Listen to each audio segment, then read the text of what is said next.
Kung sa aton, bala sa lakyan, grabe kita mag-alaga, no? May preventive maintenance, way panaguba, ginadala sa kasa, change oil, tanan. Ang human body, dapat amo man na, hindi maghulat.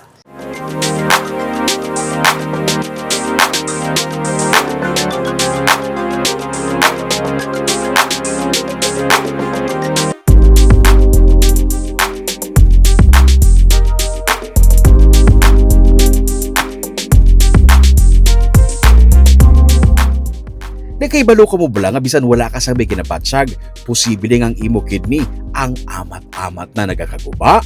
Kag kung may diferensya ng kidney, ang sakit ka ginabatsag mo, hindi sa area kung saan inahamtang ang imo nga kidney. Hindi tanan sa aton, ginbunag nga may duha ka mga kidneys. May mga tao nga ginbata nga isa lang ang ilang nga kidney. Gani, mas doble sila sa paghalong. Ini ang rason nga nag-exist ang kidney transplant kay bisan isa lang ang kidney, sarang mabuhi ang tao. Ang mga may seryoso nga balatian sa kidney masami, wala sa may nagakabatsagan nga sakit. So ang kidneys naton, kung duwas la kabilog, ara na sila sa likod, no? Sa right kag sa left sang spine. Kag usually tago na siya under the ribs. Pero kalabanan nga tawo, kung mag-experience sila sakit sa lower back or sa puson, automatic maminsan sila nga base they have kidney disease. But ang serious, gidya lang nga kind of kidney disease, ang naga-lead to dialysis, wala na pain, gidya gani at all. Ang iban sa aton, nagapinsan nga kung magpa-test para mahibaluan nga may kidney disease, mahal katama. Ina ang isa sa mga sala nga pagpati sang kadamaan. Ang iban pagid nga myths are that kung magpa-test ka, kung gusto mo bala mabalaan nga may kidney disease ka, mahal, sakit, komplikado. So hindi ginaya tuod, hindi ginaya, that is false. Kay it's very easy to test, no? Ang most common tests, duwa na sila kabilog, ang murang ginatawag namon nga gold standard or meaning nga siyang pinaka in terms of diagnosing kidney disease. Ang isa, blood test, so okay, medyo tayo nga sakit. Pero though tanan takatilaw naman pag-abot ngipon or inject vaccine, hindi siya mas sakit sang sa sina. Pare-pareho lang na sila tanan. So it's a blood test nga ang tawag creatinine. Ang creatinine, wala fasting and it's less than 300 pesos. Especially kung senior or PWD. Now, galing ang creatinine, gasaka na usually mas late. No, kung may kidney disease ka na, mas ulihin na gasaka. Gasaka na siya kung more than 50%, 50, sang andar sang kidneys na dula na. So let's say, nadulaan ka na 40%, hindi pa na siya magsaka. So ang mas temprano nga testing para mabalaan, ihi ang imo ihatag sa laboratory. So ang gold standard for that is called the urinary albumin to creatinine ratio or UACR for short. So wala na pain, hindi siya complicated. Hatag ka lang sang ihi mo one time to the laboratory and they will do the test for you, UACR. Ang ini nga mga tests, readily available sa Riverside Medical Center. Ang kidney disease ang isa na karon ka common nga disease. Ini bangod sang lifestyle disease kung balatian nga tugas ang aton panggawi. Parehos na lang kung grabe ka magkaon sa matamis nga mga pagkaon, matamis nga mga ilimnon. Isa ini sa mga mahimo magresulta sa diabetes. Kag ang diabetes, numero 1 nga makaapekto sa kidney. Ang sobra-sobra nga asin parehos ang uga o kung junk food nga nagapasagas ang blood pressure o kung hypertension, amo naman ang ikaduha nga pinaka-common nga cause nga makaguba sang aton nga kidney.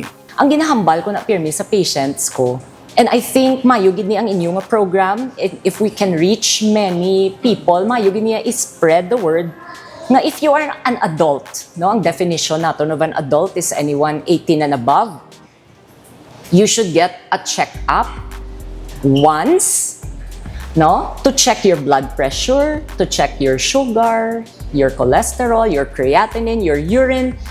Kung ang findings normal, there's nothing wrong with you, your next check can be after 5 years. In other words, kung sa aton, bala sa lakyan, grabe kita mag-alaga, no? May preventive maintenance, way panaguba, ginadala sa kasa, change oil, tanan. Ang human body, dapat amo man na, hindi maghulat. nga galain matsyag, may ara na gid balatian, may pilas nga wala gaayo or gasunggo, gali kay blood pressure sobra na 200, hindi maghulat. Kung adult ka, kadto ka na sa doktor, maski hindi nefro, imo da nga favorite doctor, your family doctor, kadto inyo para ma-screen ka mo. Mas temprano nga may baluan na balatian kag mabulong, nagalayo man ang tsansa nga magkabalatian sa kidney. Ang halalungan na kung maglabot na sa chronic kidney disease o kung CKD ang balatian. Pero paano bala may baluan?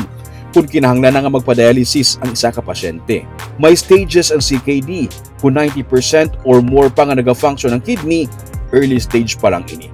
Normal pa ini pero may posibilidad ng structural abnormality pareho sang bato sa kidney. Magkabig na ini nga stage 1 sa chronic kidney disease. Ang 60 to 90% second stage na. 60 and below nga andar sang kidney, makabig nga chronic o kung malawig-lawig na may diferensya ang kidney. Sa sining nga stage, hindi na ini ma-reverse. Ang mahimo na lang, ipahagan-haganon ang pagdugo sang kidney function.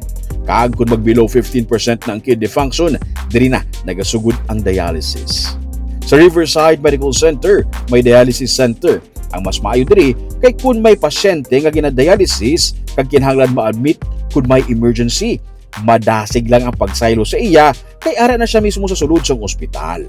Tandaan nga may mga cases nga oras ang importante nga bagay sa pagbulong gilayon sa pasyente. May arata trained nurses, dedicated mga IM residents, and of course aton nga physician on duty. Trained aton nga mga physician on duty kay since ginapadala pa na sila sa Manila para sa ilang PSN training. So, Philippine Society of Nephrology na training. So, ginagastusan, ni Riverside para ma-train sila. So, hospital-based can provide also quality of care. Example sa aton quality of care, number 1 ta is ang water system ta. DOH mandated monthly water analysis. So, gasampling kita with our dedicated water treatment nga mga team. So, we have your safety officers, our IPCU or the infection control unit, and then ang aton nga head technicians and also engineering. If in case nga may mga problem ta sa water, easy ta sila maka-provide solutions. So, Riverside, aside sa monthly ta, nga mandate ni DOH ga hatag pagita weekly nga ginagastusan pagid ni Riverside. So internal na siya nga test pagid kay para ma-make sure ta nga atong tubig is tinlo gid katama. Kay delikado kung magsulod pagid sa dugo sang pasyente ta kung hindi tinlo aton water. So that's why kinanglan gidayamo na nga mga team members sang aton water system. Isa pagid sa mga advantages kung ang dialysis center ara mismo sa ospital, kay ara mismo sa sulod man sang ospital ang pharmacy. Hindi mabudlay magbakal sang bulong, amuman sa laboratory, kag mga ECG kag X-ray. Kung kinahanglan i-admit ang pasyente, madasig na lang ang pagsaylo kay prioridad sila sang ospital. Hindi na kinahanglan magtawag o kung magulat sang ambulansya. Kag sa panahon sa karon, covered na sang PhilHealth ang hemodialysis sang pasyente. Kung wala na sang bayaran ang pasyente para makapaidalom sa treatment, magluwas na lang kung may mga special cases. Kag subo nga June, Kidney Month, may promo si Riverside. Since June is National Kidney Month, so may arata promo for every fistula creation nga PhilHealth only. So wala gid bayran si patient. For our new enrollees nga mga pasyente sang Riverside kag ang una konsulta. So dala na si una konsulta sa aton pa promo. Hindi na mabalik ang kahimtangan sang kidney kung maglala na ini. Pero sarang mapunggan ang paglabot sa amo sini nga punto. Gan importante, samtang wala pa sa may ginabatsyag ang kidney, alagaan ini. Pinagi sa paglikaw sa diabetes kag hypertension nga amo ang mga nagapanguna nga rason sa pagkaguba sang aton nga kidney. For more inquiries sa mga kidney test and dialysis services sa Riverside Medical Center, magtawag lang sa number sa inyong screen.